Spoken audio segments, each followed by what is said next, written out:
Sum number 8, page number 104. On 1st August, Dharmesh drew a 1-month bill of 75,000 on Awadh. So 1st August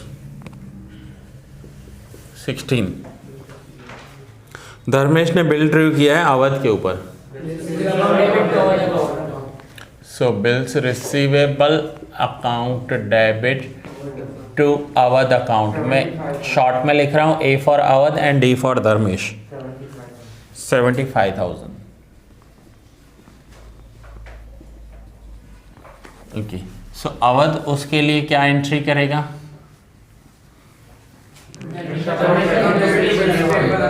Dharmesh account debit.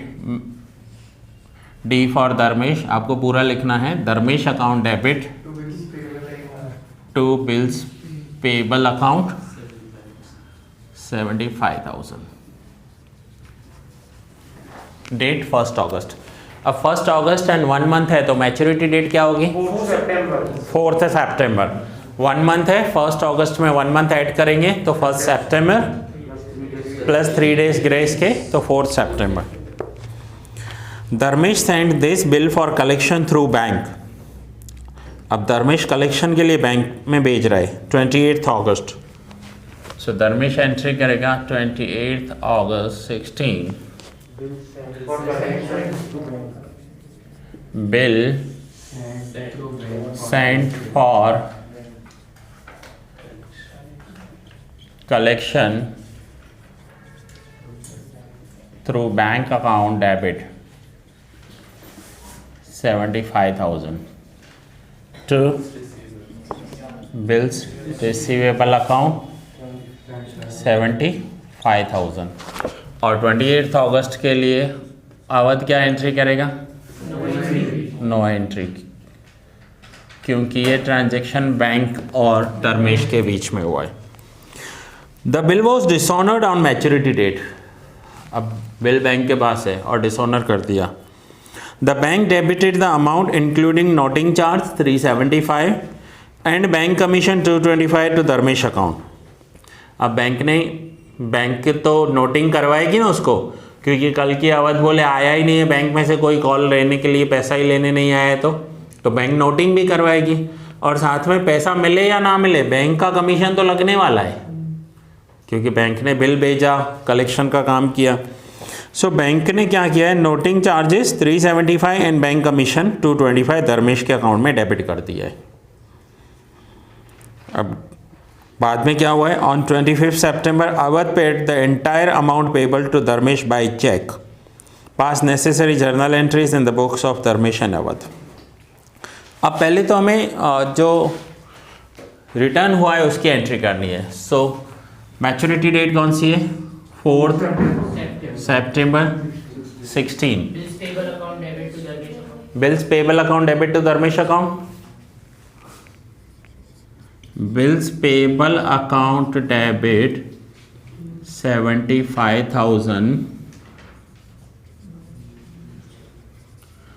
Noting charges account debit 375. ध्यान से देखना, 375 ना noting charges. Okay, to Dharmesh account 75,375. देखो इसका reverse किया. Dharmesh to bills payable, now bills payable to Dharmesh, but noting के साथ आ जाएगा क्योंकि ये इसका एक्सपेंस हो गया ना अवध का. अब बैंक ने क्या किया है? बैंक ने ये पूरा का पूरा पैसा धर्मेश के अकाउंट में डेबिट किया है. ओके, सो यहाँ पर एंट्री क्या होगी? धर्मेश के अकाउंट में ये पैसा डेबिट हो गया तो धर्मेश किससे लेगा? अवध से लेगा. तो यहाँ पर धर्मेश एंट्री करेगा 4th सितंबर 16 अवध अकाउंट डेबिट. कितना डेबिट है? 75,375 टू बैंक अकाउंट 75,375. ठीक है, बैंक ने पूरा पैसा धर्मेश के अकाउंट में डेबिट कर दिया. तो धर्मेश के अकाउंट में डेबिट हो गया, यानी बैंक ने धर्मेश के अकाउंट से पेमेंट कर दिया। सो यहाँ पर एंट्री क्या करेंगे, Avadh account debit to bank account, और ये करेगा bills payable noting to Dharmesh. अब देखो अवध धर्मेश को क्या दिखा रहा है, लाइबिलिटी दिखा रहा है। कितनी लाइबिलिटी दिखा रहा है, तो धर्मेश अवध को एसेट्स दिखा रहा है, यानी एक को पैसा लेना है उसके लिए एसेट्स और एक को देना है उसके लिए। बट धर्मेश ने बैंक से ये जो सारा काम करवाया है ना, बैंक ने उससे कमीशन भी चार्ज किया है। कितनी कमीशन चार्ज की है, तो वो तो धर्मेश को अलग से देनी है। तो धर्मेश उसके लिए एंट्री करेगा bank commission account debit to bank account, to bank account कितना है 225। अब इन दोनों को कंबाइन करके भी लिख सकते हैं हम, बट वो थोड़ा आपके लिए कंफ्यूजन क्रिएट करेगा, इसलिए मैंने अलग अलग करवाई आपके।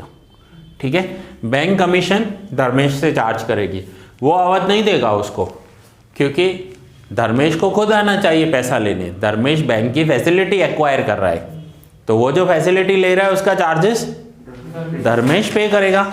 आज आपको पैसा लेना है तो आप खुद जाओ सामने वाले के पास लेने के लिए, लेकिन आप बैंक की फैसिलिटी ले रहे हो तो उसका चार्जेस तो आपको पे करने हैं। सो बैंक की फैसिलिटी के चार्जेस धर्मेश को पे करने हैं, वो ये अवध पे नहीं करेगा। अवध सिर्फ नोटिंग चार्ज पे करेगा, क्योंकि यहाँ पर बिल्स पेबल को डिसऑनर किया है, तो ये गलती किसकी है, अवध की। तो अवध सिर्फ नोटिंग चार्जेस पे करेगा।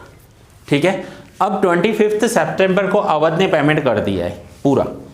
सो 25 सितंबर 16 अवध पेमेंट कर रहा है। Dharmesh account debit to bank account. So Dharmesh account debit to bank account 75375। Dharmesh account debit to bank account. अब अवध ने पेमेंट किया तो यही पेमेंट धर्मेश के पास आई होगी, तो धर्मेश क्या एंट्री करेगा, bank account debit to Awadh account 75375। ठीक है, क्लियर हुआ? कुछ डाउट है यहाँ पे? कौन सी वाली, ये वाली?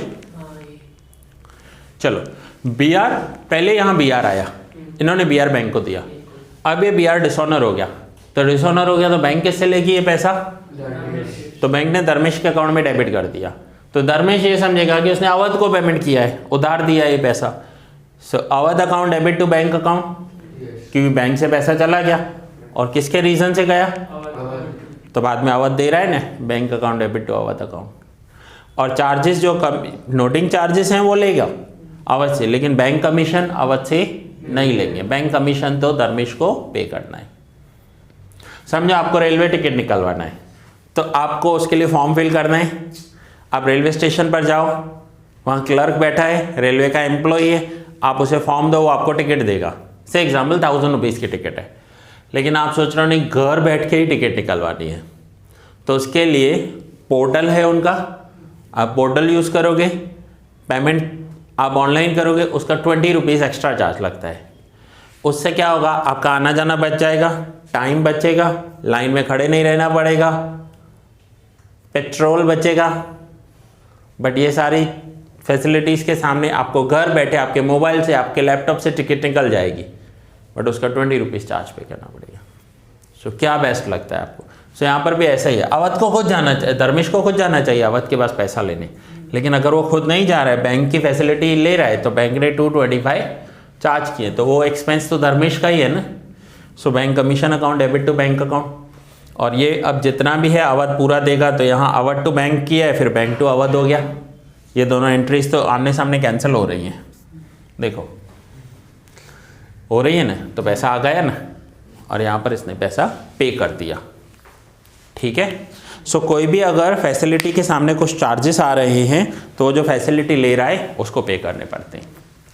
Is it clear? ठीक है, चलो नोट डाउन कर लो।